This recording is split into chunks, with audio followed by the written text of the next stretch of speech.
Hey guys, it's Big Boy JC and it's Drive Life. It's story time. It's Friday. You ready for a new story? Let's get it.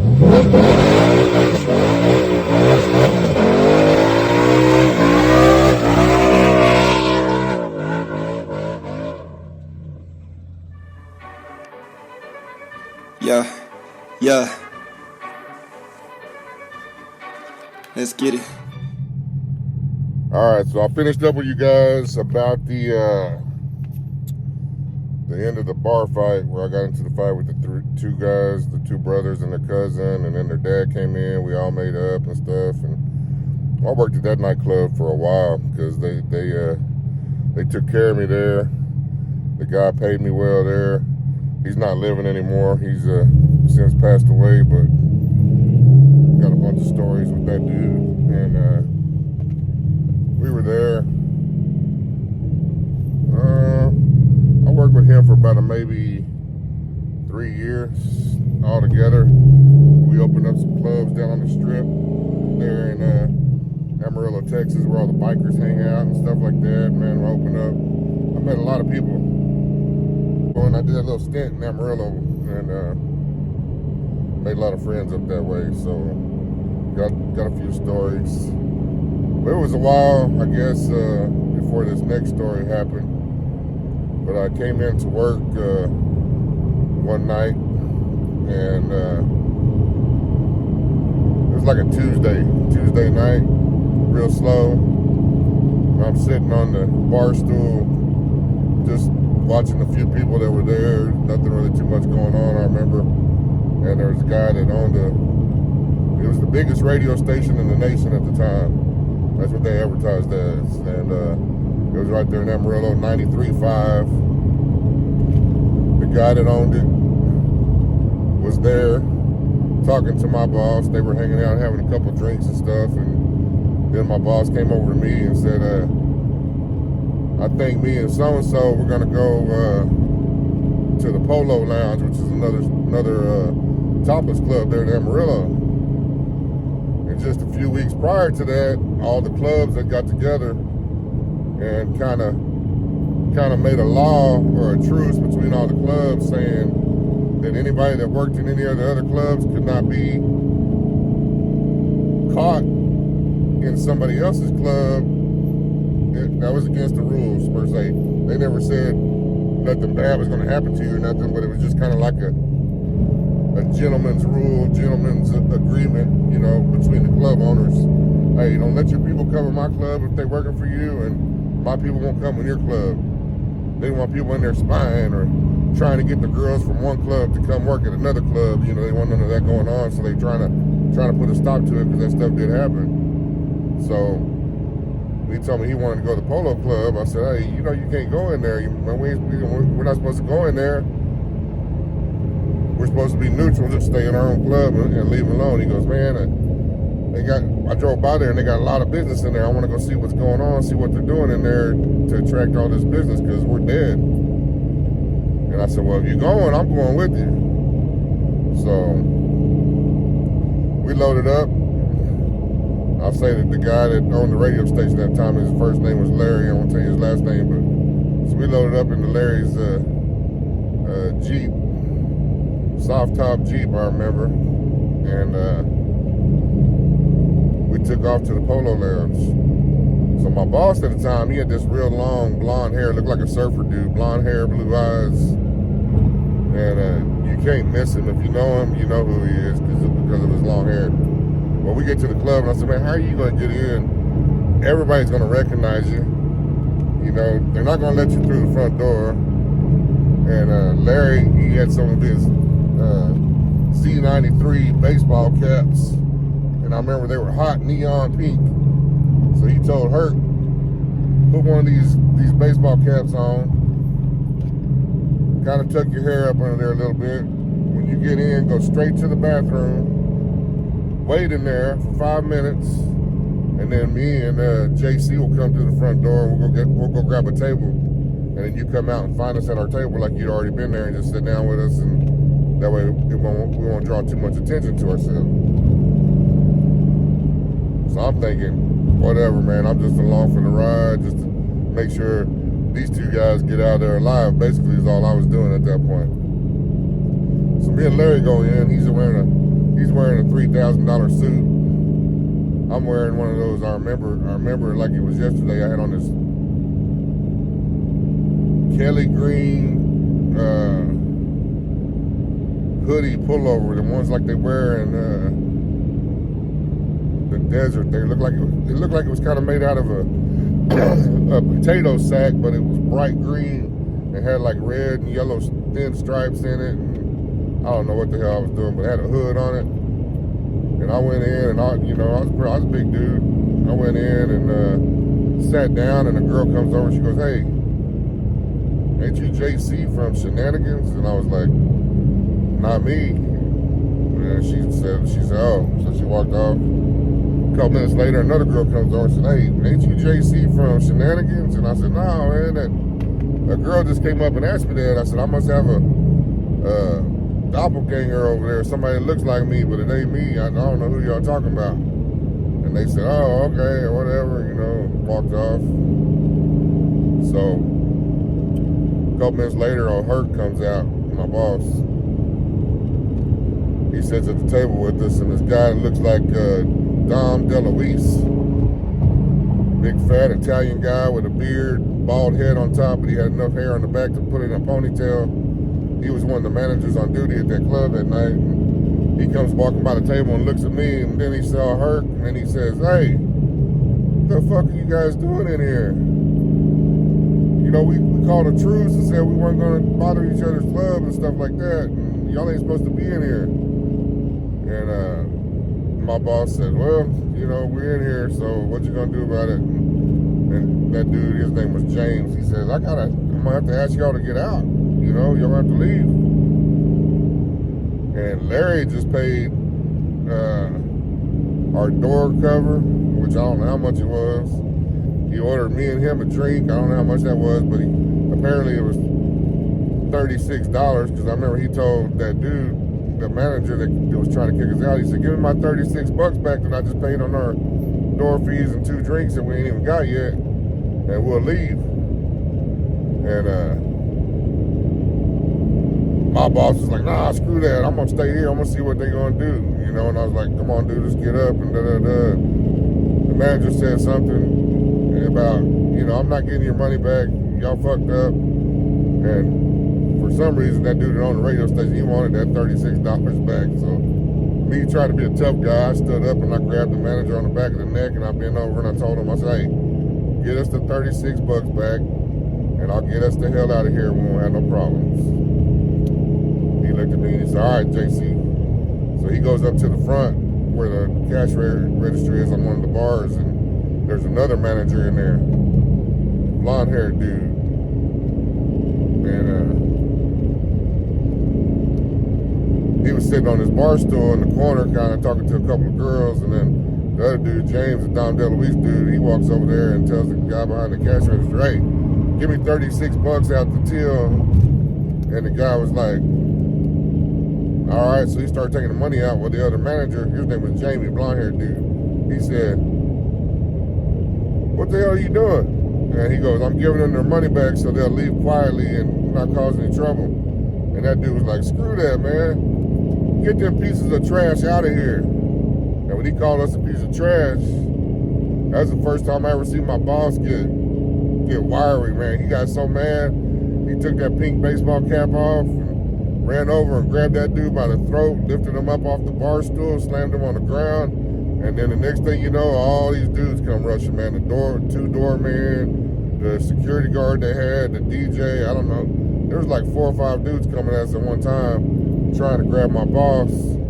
And all I was thinking was trying to get my boss out there without getting him hurt, because that's my paycheck. So I kind of got in between all them guys and my boss and split them up. And got my boss thrown over there where Larry was. Larry, he was scared, man. I think he shit his pants a little bit. But he was at the front door trying to get the hell out of there.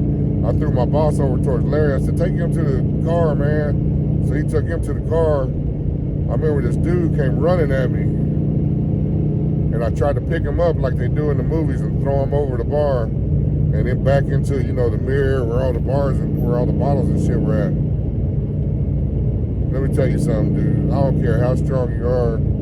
These big ass strong men that lift up all these cars and shit. When you got somebody that's like that, dead weight, and you're gonna pick them up and try to throw them somewhere, it's impossible. I mean, if you were 400, 500 pounds and you were picking up a 150-pound dude, maybe. But these guys were all bouncers, so they were all about your equal size. So you try to pick up somebody like that off the ground and throw them up over a bar that's, probably 4.5 feet tall and into the backsplash where all the bottles are, you can't do it. So the dude I threw, he ended up landing on the edge of the bar real hard. And he sustained some injuries. I found out these injuries later on because that dude, those two managers came to our club for a mutual meeting to, get things in order and get things back to where they were supposed to be, and all the rules and laws laid down of the strip clubs in the area. So, but anyway, that dude rolled at me. Another one I ended up, hitting him a few times till he was gone. And I got myself out there, and we got inside the Jeep, and we started pulling out the parking lot, and this other bouncer comes running out, running his trap, and by this time I was wired up, man. I was wired up and ready to go because I already been into it with another 3 or 4 dudes. I didn't knock them all out this time, but, roughing them up and stuff like that. So I said, let me out. So they opened up the door, and I slipped out of that Jeep, and I ran over there and hit that dude a couple times, man. Roughed him up. Then I seen some police lights coming. So I ran back and got in the Jeep, and we took off. And this police car, he followed us, man. He followed us and pulled us over in this neighborhood, made us all get out of the Jeep, spread us apart where we couldn't talk to each other. And at that time, man, I had a pair of brass knuckles in my back pocket that had a knife on it. I don't even know where I got them from, to be honest with you.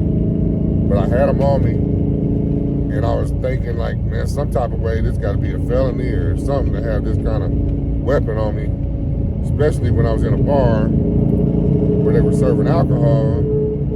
So before we got out of the Jeep, I took them out of my pants and I stuffed them down in the back seat of that Jeep real far. So I'm standing on the road saying, man, I hope they don't look through that Jeep. Because they look through that Jeep and find them brass knuckles, I'm gonna have to tell them they're mine, man. I can't let Larry go down like that. So anyway, we're out there and they tell the guy that owns the radio station. I remember on the back of that Jeep where the wheel cover's at, he had a big old Z93 advertisement thing on there. And he tells him, you got your driver's license, insurance? He's smoking, man. He's nervous as hell. He's smoking. I remember he had a big old gold bracelet and rings and chain on, suit. He's smoking. Yeah, nervous. Couldn't find it. I think it's in my briefcase. Got his briefcase out. The cop went over there and looked through the briefcase with the flashlight while Larry's digging through it. The cop didn't touch nothing, but he had the flashlight on. I can't find. Oh, here it is. It's in my pocket from when we went in the club. So he pulls his driver's license out of his shirt pocket, shows it to him, shows him insurance and stuff, and then the cops, they start conversing. My boss, he's over there by himself, and it looks like he's kind of nervous. So I'm like, damn, what these guys look nervous and stuff. I would want to got the brass knuckles with a knife on it in the back seat. And so they said, Mr. So-and-so, we got it on the club. We saw something in that briefcase and we need to take a second look. Can you open that briefcase real quick for us? Oh, yeah, sure. So he opens up the briefcase and they reach in and pull a clip of 9mm rounds out. They said, where's the gun to this clip? And he goes, oh, it's at home. They said, it's not in the vehicle? And he said, no. And they said, are you sure? And he goes, yeah, you can check that vehicle all you want. He said, there's a bunch of bullets and all kinds of stuff laying around in there from when I go out to the range or go out to the farm and go shooting and stuff like that. But you ain't gonna find no gun in there. And they took the flashlights, man, and they started searching that Jeep. And I'm like, oh, shit, here we go. They went through that Jeep for about 5 minutes. They pulled out all these bullets, rounds, ammo from different types of weapons and whatnot. Laid them all on the hood. They told us we was clean, we was ready to go. They filed these trespassing warrants on us. So for the rest of the time I was there, I don't know how many years it lasted, but I couldn't go in that Polo Club lounge or I'd be arrested. So they slapped those trespassing warrants. They took your picture and everything. Your picture got posted there in the club. If anybody saw you in that club or within, 500 feet of it or whatever, you could get in trouble. So they posted those on all three of us. Me and my boss and the radio station guy included, for the damage we did in that club before we left in about 5 minutes. And so we're driving, man. We get back to the club, we pull in the parking lot. We're all just kind of in a daze. And I said, dude, let me show you something, man. Now, I would have confessed to this if they would have found them, but I had these brass knuckles with this knife in my pocket, and I shoved them back down here in the back seat. And my boss, he started laughing with his laugh. I can still remember it today. Goddamn, JC. What you need that shit for, man? You big ass motherfucker. You don't need that shit. You give it to me. He gave me them brass knuckles and put them in his pocket. I don't know what he ever did with them, but he took them away from me where I couldn't have them no more. He goes, man, I was over there sweating because I got some speeding tickets and parking tickets that are unpaid. And I know they probably got a warrant out on me right now, but they didn't say nothing about it, so I ain't sweating too bad. And Larry was like, shit. And here comes the big one. He reaches under the seat, pulls out a 9mm that them guys were looking for. They didn't find that. And then he said, JC, hand me my briefcase. And he goes into one of these back compartments of the briefcase and pulls out, I'll shit you not, probably the biggest bag of white powder I ever seen in my entire life. And it was a sandwich-sized Ziploc, but it was not full tight, but it was more than halfway, let's put it that way. And I was like, holy crap.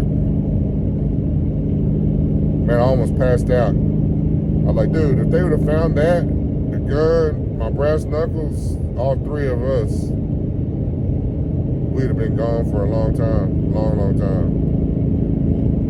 So I was like, holy hell, man. From that moment on, man, you had to think about what you were doing and where you were going, who you were with, what kind of people you're hanging out with. And we went into the bar, and my boss told this girl, her name was Caroline, she worked behind the bar. He said, hey, me, JC, and Larry, we're going to sit up here at this front table. And whatever we want to drink, you just keep having somebody bring them to us because we're getting drunk tonight. And we sat there, man, and talked about that, and it was a crazy one for sure that night. And so it was a couple of weeks later that we got the phone call from the club over there, and there was a couple of club owners that heard about everything that went on, and they wanted to call a truce again. And one of the main reasons that guy James wanted to call a truce is because he was worried about me retaliating, like I'm a devious kid or something, back at that time. Like I'm gonna come do something, dangerous, and like I'm gonna come after somebody and do something like that. I was never that kind of attitude and never had that kind of mentality. I was always just there doing my job and protect the people around me. I never had that thought of going out to hurt somebody on purpose or plan it or nothing like that. That never was my style. But this guy thought that who I was and that all the shit I've been through and done and my reputation I had by that point, that I was gonna come after him and finish the job or something. So they wanted to call a truce and get it all out in the open. And he was like, dude, you broke one guy's nose and jaw, the one you threw into the bar. Another guy had a broken arm, and another guy, hurt his back and all this kind of stuff. And I was like, dude, I was just trying to protect my boss. My boss was in the middle of this, and he didn't like your boss calling us pieces of trash. And so he spoke up, and I just went to protect him, and I just did whatever I had to do. If your guys would have calmed down and let me grab my people and get them outside, then none of that shit would have happened, But anyways, it is what it is. You ain't got to worry about me coming over there.